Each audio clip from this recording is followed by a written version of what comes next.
Welcome to the Sports Council. We've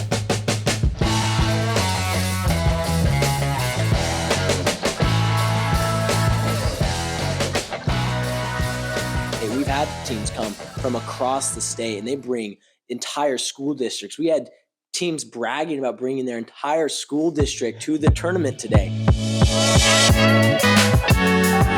The council is now in session. With a personality shaped by being an athlete and a background in mainstream sports media, I found that the stories I was most interested in telling were the ones often overlooked, the ones that might not otherwise be told, the ones that show the intangible and not just the highlight reel. The Sports Council is about highlighting the great, the good, the unique, and everything in between in the Pacific Northwest sports world. I'm Jamie Council. Thanks for joining me. You're listening to the Sports Council on 1340 ESPN, the Tri-Cities leader in sports.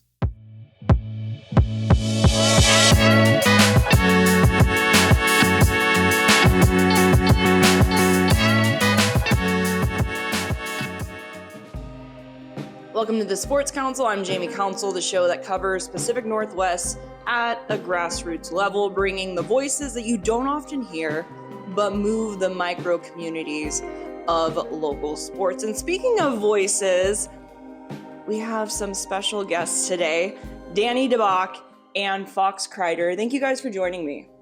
Pleasure to be along for the ride here, Jamie. Yeah, no worries. And you guys are broadcasters here in Washington State.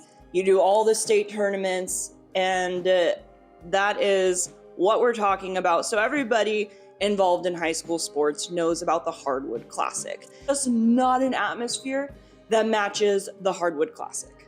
The frenzy that we saw from football was special from the Tacoma Dome, but the Hardwood Classic is an element of its own. From the three different venues, all have a certain level of intensity that reigns and lives in the minds of many, and even weeks and months after the Hardwood Classic.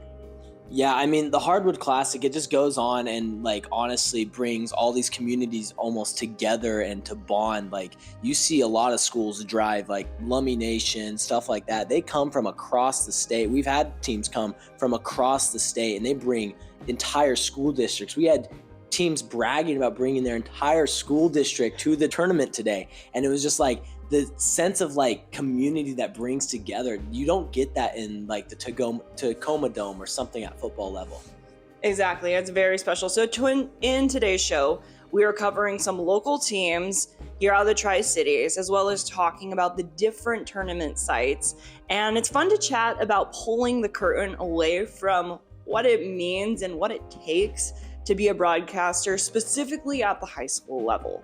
So those are what we're going to get into today. But right now, let's talk about those different tournament sites. So 3 locations across Washington State, over in Tacoma, the 3A, 4A, in Yakima, the 1A, 2A, and in Spokane, it's the Bees. So Danny, you've been at all 3 sites. What can people expect from Tacoma? Being in Tacoma is a combination of some of the best talent you could see. You have the best of the best. You have some of the finest broadcasters in the state that convene, whether on radio or... You're patting yourself on the back there. No. There's a lot of great people and great connections I met during my times at Tacoma. So I'm grateful for those individuals. So Tacoma has a special place in my heart. I witnessed the tournament for the first time last year, and also to be a part of an incredible game-winning shot that I will forever remember. It's a highlight reel for the kid as well as you. Yes. And she made a crazy shot. Taryn Gardner did. There's so many talented athletes. I mean, Washington is a basketball state. So the way somebody broke it down for me, today they tweeted at me when I was like, oh, it's Spokane, and we'll get into that. But in Tacoma, you're going to find the best of the best. You're going to find those athletes that are going Division I, that are going at the high level school, that you're going to be able to watch. So Tacoma's a place for those people that want to watch talent and be watching the NBA being, I remember when so-and-so did that in the Tacoma Dome. If you want the best games, the most buzzer beaters, the most high-packed action, that is in Yakima, where the 1A, 2A, where everybody is very competitive. And then in Spokane, I mean, there's talent at all three sites, and you see some people move on, but it was the game at 9 a.m. day one on Wednesday, and it was like the whole town was there cheering, and I'm, only 2 cup coffees in at this time.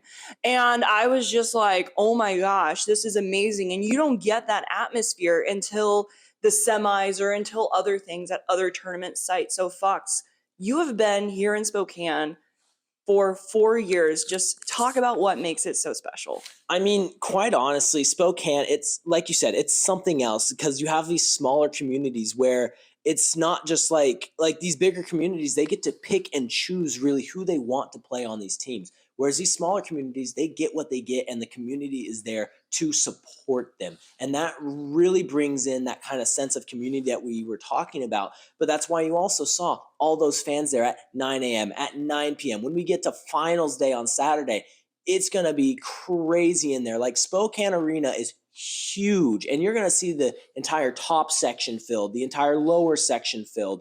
It is just so electric in that stadium, and just to have that at the 1B, 2B level is why you see some of these teams play as hard as they do, and it's really crazy. So 3 tournaments going across Washington State. So when we come back, we're going to go over performances from day one, who's still in it, the big matchups to be on the look for today. That's when we come back. You're listening to 1340 ESPN, your Tri-Cities leader in sports.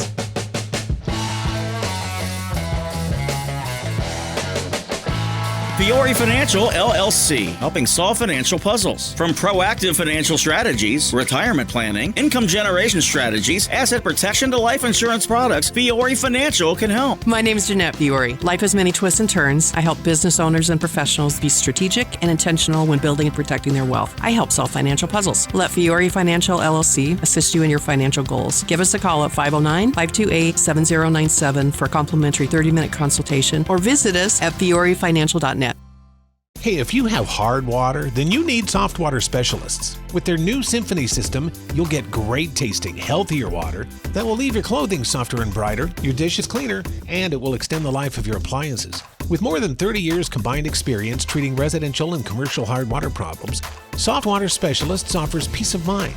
To transform your water from H2O no to H2O yeah, call Soft Water Specialists for a free consultation or visit mysoftwater.com today.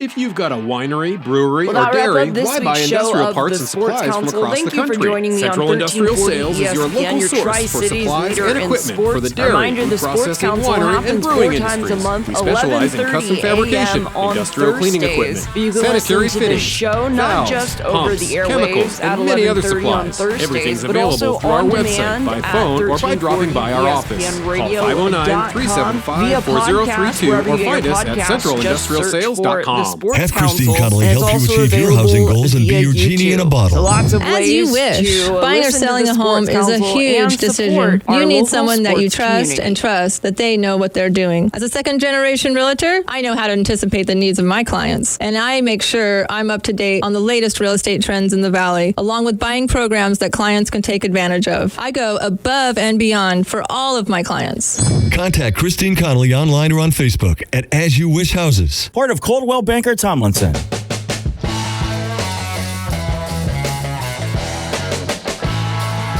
You're listening to Jamie Council on the Sports Council. To the hands of Lena Baker with the half-court shot. Bang! The half-court shot! The second one we've seen tonight. Lena Baker making it a one-point game at the end of the third. The best way to go into the fourth. Lena Baker with the half-court shot. It's 29-28 here at Spokane Arena. Sunnyside Christian with a one-point lead. Curlew down by 1. We'll be right back with the fourth quarter of action, and hopefully we see some more action like that here on the ESN and NFHS Sports Networks. So we're talking Hardwood Classic, 3 locations across Washington State. Jamie Council, Foxx, Kreider, and Danny DeBock. So again, Thank you guys. I know it's kind of a grind, so taking time to, I guess, pull the curtain, which that comes later. I really appreciate you guys being here. No worries. Happy to be along for the ride here, Jamie. It's been fun to have you as our crew lead here in Spokane after 2 days already, off and running. A lot of fun here so far up to this point. And it's just getting started. So with that being said, let's go into the local teams that to look forward to, or maybe some big upsets, because you guys are fans not just in the Tri-Cities and surrounding area, Yakima, but basically all of Washington. So let's start in Spokane, where we have been watching all the action in the girls 1B. So locally, Sunnyside Christian moves on to the quarterfinals, a close 39-33 decision over Curlew Wednesday, and they will face Mount Vernon Christian. And on the boys' side, the third seed playing Nia Bay at 12:15, and Foxx, Nia Bay is one of those teams. They literally came from the furthest away you could get at the Olympic Peninsula. Yeah, no, Nia Bay, I mean, I got the chance to broadcast that game, and it was insane to see the level of competition that some of these teams bring, even on the 1B level. I mean, 1B, that's about as small as you can get. We're talking pool, like high school sizes of 100, 200 students total, which means to pool together these kids and come with this amount of talent and kind of like drive to get into these state tournaments. It's pretty insane to see these small like communities bring that together. Moving on from the 1B to the 2B, on the boys' side, Columbia Burbank 24-0. They are going to be in their first action today at 5:30. The number 1 seed. They're going to be so much fun to watch. And yesterday, Tri-Cities Prep did exit the tournament, losing to Wahkiakum. So their season is over. But Danny, they're young as well as they're baseball guys. Jason Jarrett wants them on the baseball team to be champions last year on the diamond.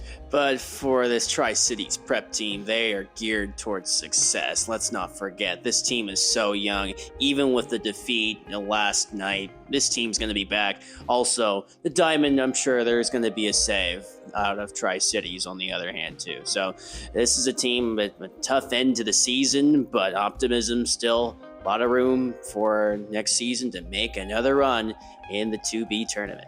As well as saw their seniors off. Seeliger doesn't play much, but McClure, he eclipsed 1,000 points yesterday in that loss. I believe he had 21 points. So that's great to go out on that note. And moving on to the 2B girls, Foxx, I know you're excited about those Colfax girls. So I've had the chance to broadcast Spokane the last 4 years now. We'll get into that later. But the Colfax team, I watched them win it last year, got second the year before.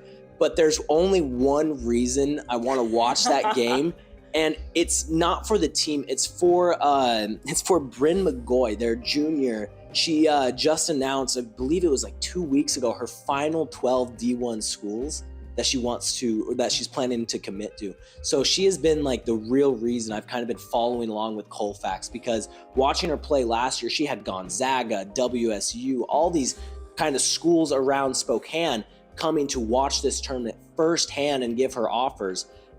And I'm just looking forward to what they can do this year. I mean, they're the 4 seed. Like they're a little bit worse than last year because they had other players like Jaisha Gibb and stuff that were in the tournament with her. But for them to still make the tournament this year says something about, one, their program they got going, but two, what she's going with them. Bryn McGoy, she's one of them. She's 6-something. She can dribble. She can shoot from outside the arc. And being 6-foot-something, putting her inside the post, she's basically undefeated. She was dropping 30-point games last year in the tournament.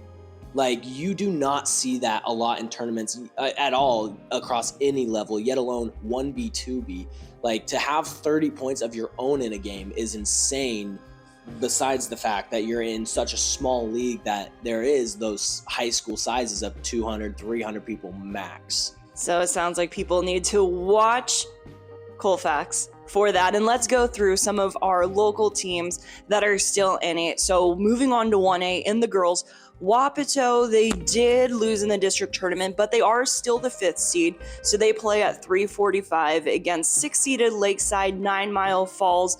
And on the boys' side, Zilla is the number 1 seed. So their journey for that eluded state title starts today. And in the 2A, the boys, Prosser is the number 8 seed, and on yesterday, they beat Pullman by 5, 65-60. So today they'll play number 2, also local, Grandview Greyhounds, and that's at the 9 o'clock game in Yakima. And on the girls' side, Denny Ellensburg is going for their 3rd straight state title. And that's a big storyline in itself, but it gets crazier because Prosser is the number 4 seed, and they went to overtime, Prosser losing in the district tournament.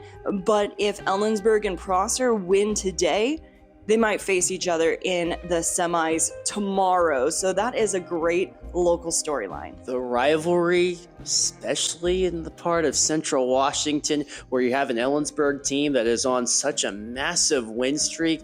Has it hit 70 games yet? That's what I would like to know. But for Ellensburg, they've had their toughest time against Prosser. During the regular season, it was a tough battle, decided in the final minutes. Ellensburg able to pull it out, and then the overtime game in the district playoffs. And now, perhaps they could meet again. Let's not get ahead of ourselves. We still have the games today. But if it is Ellensburg and Prosser, that is going to be a blockbuster that everyone from every corner of the state of Washington, they'll be seeping their eyes into Yakima. And then it's fun because Ellensburg people would be like, oh, who are they without 6'6", Olivia Anderson, now at UW?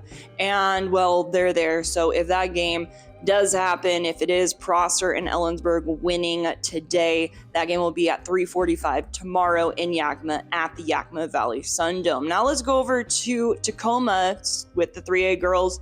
Meade, the number 1 seed, their journey starts today.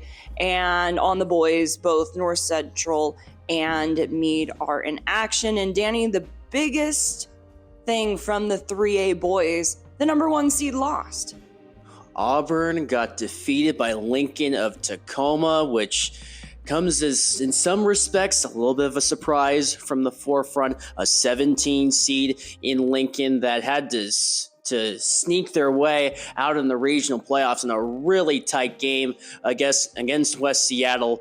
Lincoln pulls out the win in regionals up in Bellevue, then follows it up with a titanic upset of Auburn. So a huge win for the Lincoln of Tacoma program. Now going to the 4A, starting with the boys in action. Davis, they did lose a game in the district tournament final, but they still come in as a 5 seed. So they drop from 2 to 5. They face number 11 Skyview at 3:45.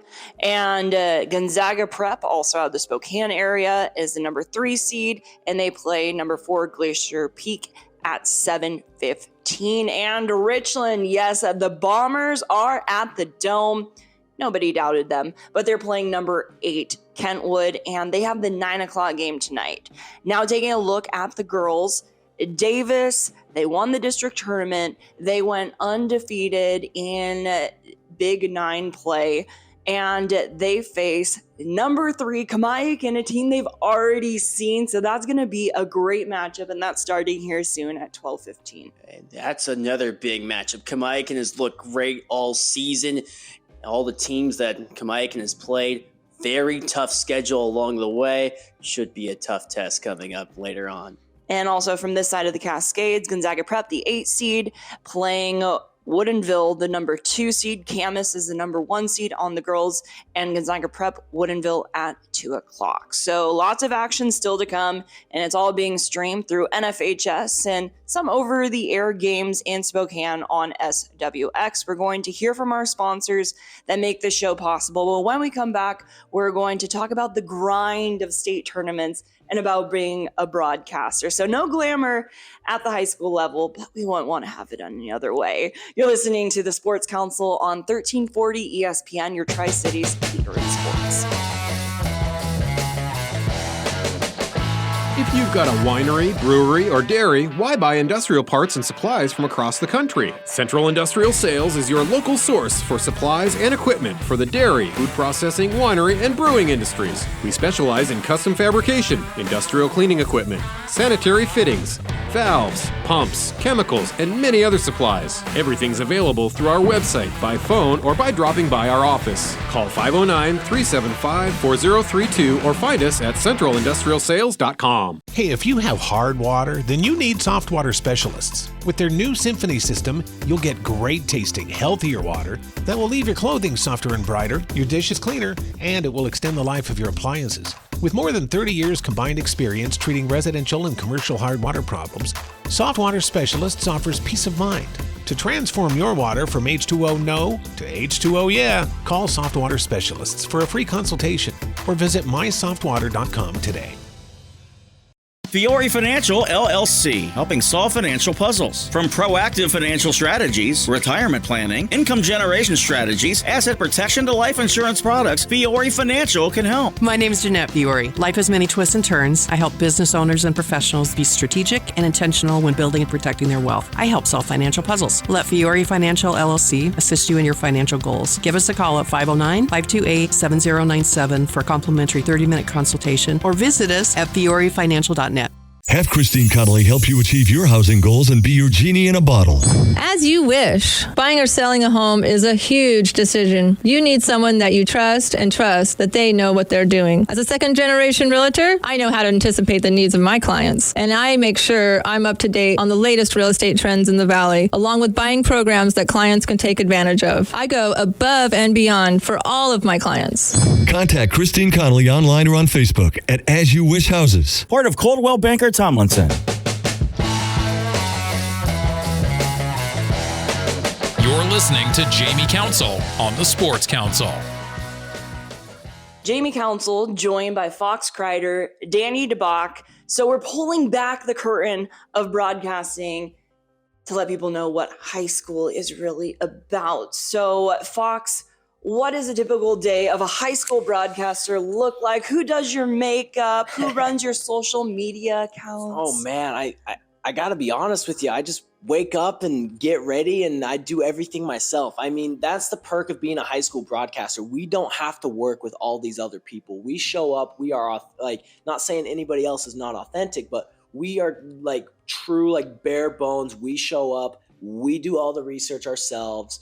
We do all the prep ourselves. We get ourselves ready. We run our own social medias. We help run other people's social medias. Like we were running a few of the Twitter pages yesterday at the State B tournament during the games while broadcasting it. We don't have like dedicated media people. We run the show ourselves, and that's kind of what it's like to be a high school broadcaster. You kind of have to know how to do a little bit of everything, if not everything, in order to kind of come into these state tournaments and take whatever position is needed.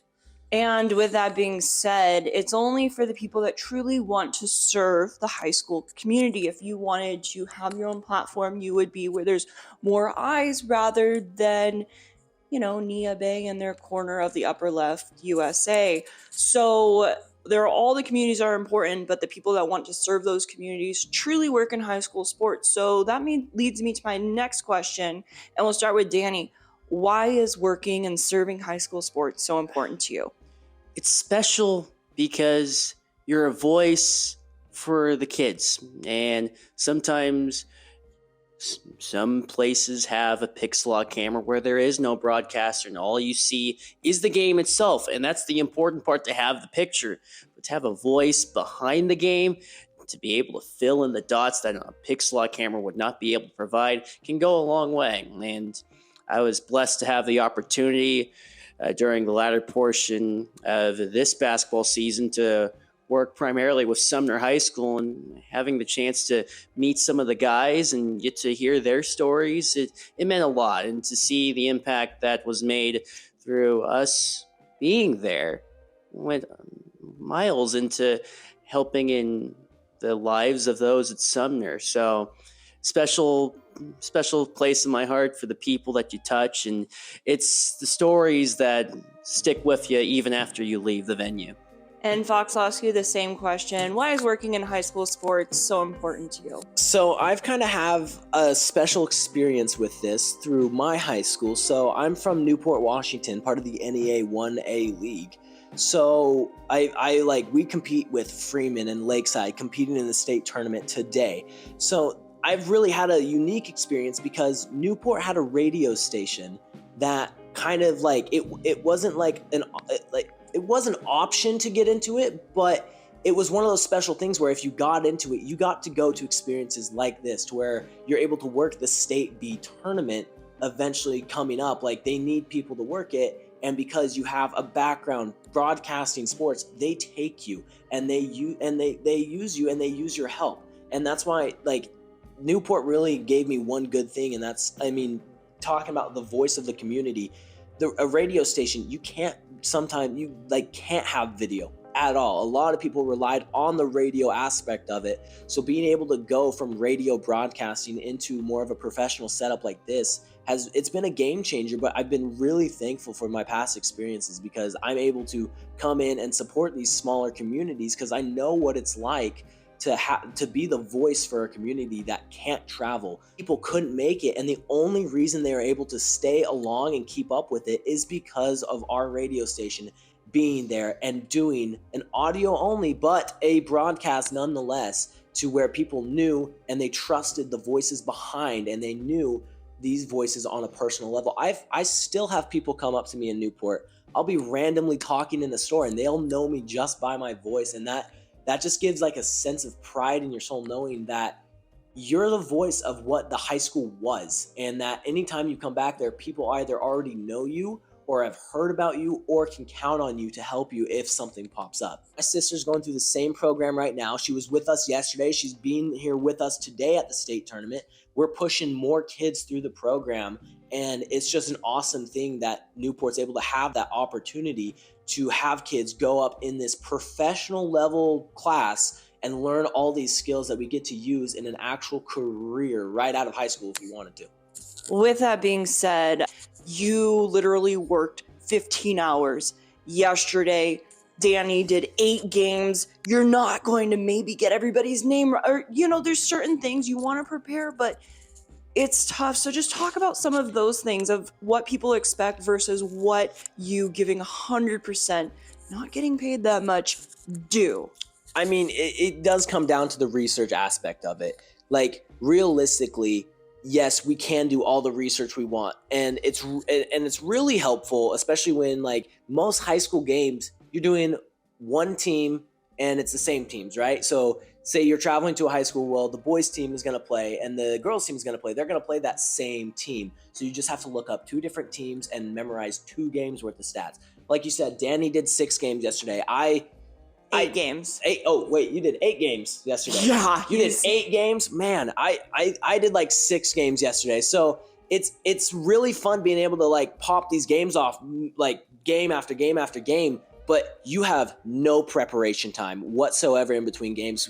We were literally hopping from one game to the next. At the start of the day, we had a misconfusion with SWX and stuff that ended up being that the courts were switched. We didn't even know until it was on their track until we were having it halfway through the first warm up. So we had to end up switching setups and switching crews, and just stuff like that is really the hardship of working these tournaments, because we have to prep for at max 8 games a day, and realistically, if you broadcasted them in the past, it's awesome. Because I come from a 1A league, I've never really seen some of these 1B, 2B teams unless it's at the state level in previous years. But every year something changes, so you can't really count on it. I was proven that yesterday on a few different occasions. But it does come down to the research and the like accessibility and who is willing to help you. You'll notice, like, even if you're talking to people trying to get stuff, at local games, yet alone state tournaments, some coaches don't even want to talk to you about maybe pronunciations or like your previous record, or like you said, the stats are a big one. Like, so I've had coaches get mad at me in the past for taking stats on their team for our broadcast, or like us uploading it to YouTube after the fact so people could watch it if they missed the game, because then it turns into film that the other team could watch and all this other stuff. And it just turns into this like big black hole on high school sports of like everything we do is like somewhat looked at evil, but we're just trying to help out the little communities or the people that can't make the game. And what I wish people would really understand is we're not trying to like prey on these teams to like have them fall or fail and like lose these games. We're trying to help the other people, the bigger crowd, and kind of make these communities come closer together and bring them all together to celebrate these kids working their absolute tails off to bring these trophies in for their schools. Well, that's all the time that we have here. So Foxx and Danny, hear them calling games at the Spokane Arena. Meanwhile, plenty of great games going on in Yakima and Tacoma. Gentlemen, thank you so much for your time. Thank you for having us. Thank you, Jamie. Well, that will wrap up today's show. You're listening to 1340 ESPN, your Tri-Cities leader in sports.